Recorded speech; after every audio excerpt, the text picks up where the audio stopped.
बिस्मिल्लाहिर्रहमानिर्रहीम, अस्सलामु अलैकुम। आपको खुशामदीद कहते हैं बोल न्यूज हेडक्वार्टर्स में। मैं हूं आपके साथ सलमान मिर्जा, मैं हूं सहरेश जुहेब और मैं हूं शाइस्ता शहजाद।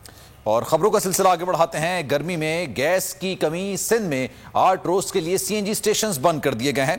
गैस फील्ड की मुरम्मत के बायस 200 MMCFD शॉर्टफॉल का सामना है। SSGC ने आज से 29 जून की सुबह 8 बजे तक स्टेशंस पर गैस फरहामी रोक दी है। इससे पहले बंदिश की खबर आते ही सीएनजी स्टेशंस के बाहर गाड़ियों की कतारें लग गई थी। कराची की सूरत हाल बता रहे हैं फैयाज बुखारी।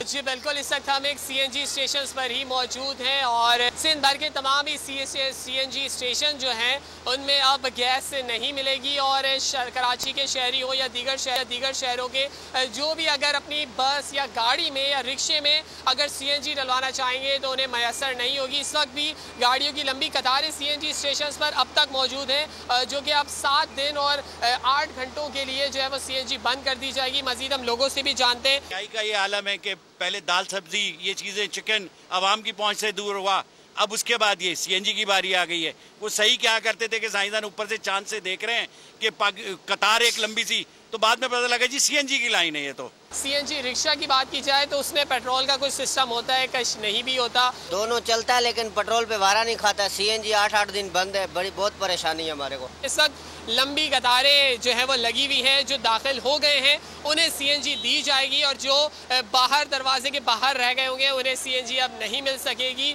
बताया ये चाहता है कि घरेलू सार्फिन को सही तरीके से जो है वो गैस मिल सके, इसके लिए जो गाड़ियों और CNG स्टेशन है, जो कि बस जो CNG पर चलती है, उनके लिए फौरी तौर पर CNG बंद कर दिए जाएं। फैयाज बुखारी सारी सूरत हाल से आगाह कर रहे थे, बहुत शुक्रिया आपका। हैदराबाद में भी CNG स्टेशन पर रिक्शों का रश लग गया, किसी को गैस मिल गई, बहुत सौ को मायूस लौटना पड़ा। कर सकेंगे इसी हवाले से मजीद हम बात ब्यूरो हेड हैदराबाद इरफान आराई से हैदराबाद की सूरत हाल पर हम आपको आगाह कर रहे हैं। इरफान आराई से जानते हैं कि वहां पर अभी क्या सूरत हाल है। जी इरफान। जी, CNG की बंदिश के ऐलान के साथ ही CNG स्टेशन पर रिक्शा ड्राइवर हों या गाड़ी के मालकान हो रश है। इस वक्त CNG भरवाने की कोशिश है और कोशिश ये है कि ज़्यादा से ज़्यादा गाड़ियों में CNG भरी जा सके। हम बात करते हैं CNG की बंदिश से क्या फ़र्क पड़ेगा आपको? सर, हमें काफ़ी फ़र्क पड़ेगा। हमारा रोज़गार नहीं चल पाएगा, हमारे घर का खर्चा बंद हो जाएगा, हमारे रोज़ जो कमाते हैं अब वो बड़ी प्रॉब्लम हो जाएगी। अच्छा, आप बताएं।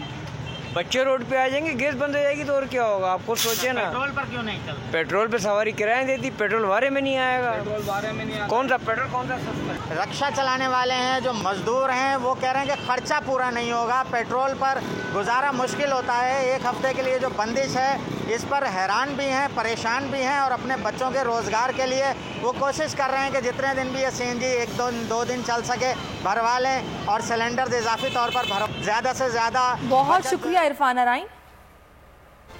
नस्ला टावर की मकीन अपना आशियाना बचाने के लिए खवातीन और बच्चों को सड़कों पर लेगा। घर खाली करने से इनकार कर दिया, कहा जमा पूंजी लगाकर आशियाना बनाया है, मंसूबे को इब्तिदा में क्यों नहीं रोका गया। सदर ममलिकत का मुदाखलत और इंसाफ का मुतालबा कर दिया।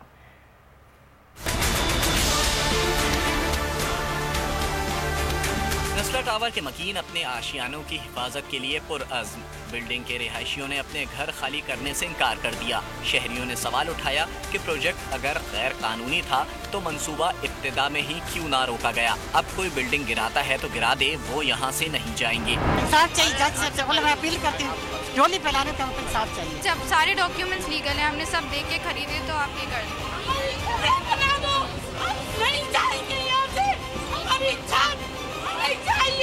शहरियों का कहना था कि उन्होंने अपनी जमा पूंजी इस प्रोजेक्ट पर लगा दी, सदर मुमलिकत उन्हें इंसाफ दिलाएं।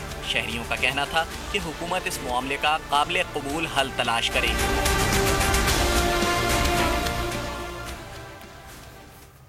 बिलावल हाउस के सामने कुरंगी और गुज्जर नाले के एहतजाजी मुजाहिरीन पर पुलिस ने धावा बोल दिया। खवातीन को घसीटा गया, धक्के देकर पुलिस मोबाइल में बिठाया गया।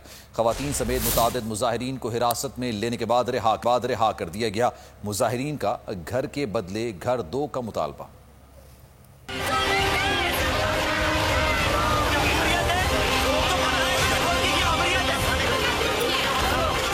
घर गिराने के खिलाफ एहतजाज करने बिलावल हाउस क्यों आए? कोरंगी और गुज्जर नाले के एहतजाजी मुजाहिरीन पर पुलिस ने धावा बोल दिया।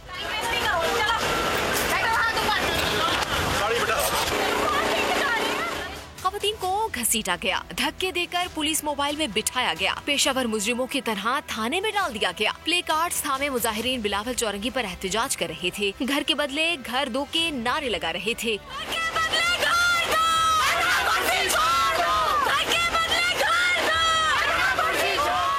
मुतासिरीन का कहना था कि वो सिर्फ इंसाफ मांगने बिलावल हाउस गए थे। जो हमारे साथ जाती हमारे घर मस्मार कर दिए गए, हम उन्हीं के लिए आए थे कि इनके साथ रोटी कपड़ा मकान के नारे लगाने वाले, हम उन्हीं से ये अपना मुतालबा करने आए थे कि घर के बदले घर दिया जाए। पुलिस ने गिरफ्तार मुजाहिरीन को बाद में रिहा कर दिया। हुक्काम का दावा था कि कार्रवाई रेड जोन में एहतजाज पर पाबंदी की खिलाफ वर्जी पर की गई।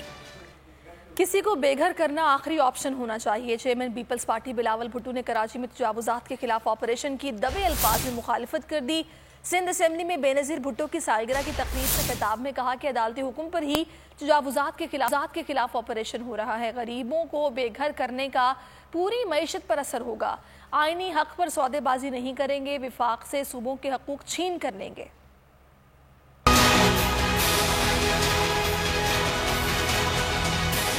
किसी को बेघर करने से पहले, जो कि वैसे ही आखिरी ऑप्शन होना चाहिए जब कोई और ऑप्शन नहीं रहता है, लेकिन करने से पहले जिन्होंने ये हुक्म दिया है इस पे हम तो अमल भी कर रहे हैं, उनको ना सिर्फ कॉम्पेंसेशन लेकिन हमें तो उनको पहला नया घर देना पड़ेगा, फिर आप तोड़ सकते हैं। हम गरीबों को बेघर करते हैं और उसका नुकसान इस वक्त पूरा मईशत पे होगा। जो नया पाकिस्तान हमारे सामने बन रहा है उस पाकिस्तान में तो अवाम से रोटी कपड़ा मकान छीना जा रहा है। सुबह सिंध में चीफ मिनिस्टर सिंध ने और सीएम की टीम और आप सब मुसलसल जो मुआशी हमले इस सूबे पे हो रहे हैं, जो आईनी हमले इस सूबे पे हो रहे हैं, आपने आवाज उठाया है मुल्क को कौम के सामने। मुसलसल NFC अवार्ड नहीं दिया जाता है मगर बजट दिया जाता है। जब भी ये जुल्म किया जाता है तो हर सूबा का हक मारा जाता है। हम कब तक इस जुल्म को बर्दाश्त करते रहेंगे? वफाकी वजीर अयूब ने कहा है कि कराची हमारा गढ़ है, इसलिए पीपल्स पार्टी इसके साथ दुश्मनी कर रही है। 70% बिजली दरामदी तेल पर थी, उन्होंने अरबों रुपए खाए और डिकार भी नहीं ली। पीपल्स पार्टी ने दुरुस्त मनसूबाबंदी नहीं की। मुआविन खुसूसी शहबाज गिल भी पीपल्स पार्टी पर तनकीद करते हुए कहते हैं कि 18वीं तरमीम के बाद सिंध को 5000 अरब से जायद मिले, लेकिन कोई काम नहीं हुआ। ये पैसा किसी के बाप का नहीं, पर्ची वाला बच्चा अब कौन सी सियासत कर रहा है? किसी मुल्क में कुत्ते के काटने से इतने लोग नहीं मरते जितने सिंध में मर चुके हैं। सिंध असेंबली में अपोजिशन लीडर हलीम आदिल शेख का कहना है कि बिलावल भुट्टो जरदारी को सिंध असेंबली आकर सिंध के अवाम से माफी मांगनी चाहिए। कराची में अब्दुल्ला शाह के दौर से जमीनें अलॉट की जा रही हैं। यूनुस मेमन जमीन बेचकर पीपल्स पार्टी के रहनुमाओं के अकाउंट में पैसे जमा करवा रहा है। प्रेस कॉन्फ्रेंस में उनका कहना था कि बिलावल के मुंह से झूठ अच्छा नहीं लगता। वफाकी हुकूमत ने एहसास प्रोग्राम के तहत 1.5 करोड़ लोगों में 12-12 हज़ार रुपए तकसीम किए, जबकि फरजाना राजा BISP प्रोग्राम में करप्शन करके मुल्क से फरार हो गई। ने जब तकरीर की तो मुझे अफसोस हो रहा है कि काश आज आप माफी मांगते अपनी वालदा से कि आप और आपकी हुकूमत उनके वोटर्स को सिंध में, उनको सपोर्टर्स को सिंध में, उनके चाहने वालों की आप कदर नहीं करते। लाड़काना के वोटर्स को आपने एड्स लगा, सिंध को आपने कचरा कुंडी बना दिया, आज सिंध को आपने गटरिस्तान बना दिया, आज सिंध को आपने गरीबों का, मिस्किनों का, मजबूरों का, मरीजों का कब्रिस्तान बना दिया। आज सिंध के अवाम के पैसा आपके जाली अकाउंट के अंदर गए हैं, आपके ओमनी अकाउंट के अंदर गए हैं। आज आपने सिंध की वसाइल को शुगर मिलों को बेच कर अपने अंदर शामिल किया है, तो सिंध में वसाइल पर डाका किसने डाला? शुगर मिल किसने बेची? आपने।